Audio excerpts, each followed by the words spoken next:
Good evening guys, welcome back to my channel Sujata's blogs. আমি আবার এসে গেছি আরও নতুন ব্লগস নিয়ে।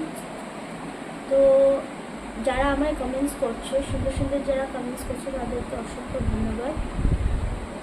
এরকমভাবে আমার পাশে থাকো।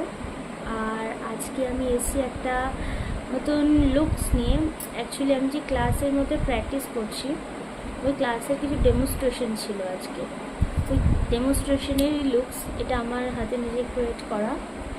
তো কেমন লাগছে, হেয়ারটা আমি খুলে ফেলেছি, হেয়ারটা আমি রাখতে পারছি না বিকজ অনেক ধরনের কাটা ইউজ করা হয়, টোপো ইউজ করা হয়। তো শাড়ি ঠাড়ি অলমোস্ট খুলে ফেলেছি, জাস্ট মেকআপটা রেখে দিয়েছি তোমাদেরকে শেয়ার করবো বলে। কেমন লাগছে আমাকে একটু জানিও, ভূতের মতো লাগলেও জানিও, ভালো লাগলেও জানিও। আর কি বলবো, অনেকে ভালো কমেন্টস করছে, অনেকে বাজে কমেন্টসও করছে। যে বাজে কমেন্টস করছে তাদের উদ্দেশ্যে আমি বলি, তোমাদের বাজে কমেন্টসে আমার কিচ্ছু যাবে আসবে না। তো নিজের বাড়িতে মা বোন আছে, একটু কেয়ারফুলিভাবে বলো, যাতে আমিও তো মেয়ে, তোমার বাড়িতেও মেয়ে আছে। তো একটু বাজে কমেন্টসটা বন্ধ করো, ভালো কমেন্টস করার চেষ্টা করো।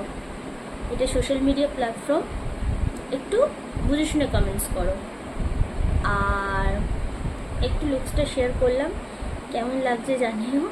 বিকজ এই জন্যই আমি তোমাদের সাথে শেয়ার করলাম যে আমি এই ডেমনস্ট্রেশনটা আমি নিজের হাতে করেছি।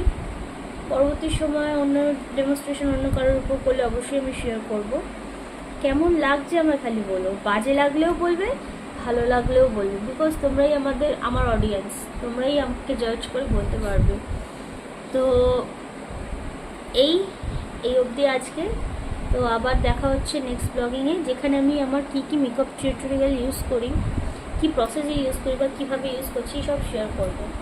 তো সঙ্গে থেকো, পাশে থেকো। প্লিজ সুজাতা ব্লগসকে লাইক অ্যান্ড সাবস্ক্রাইব করো। আর প্লিজ একটু ভিডিওসগুলো দেখো। Bye by.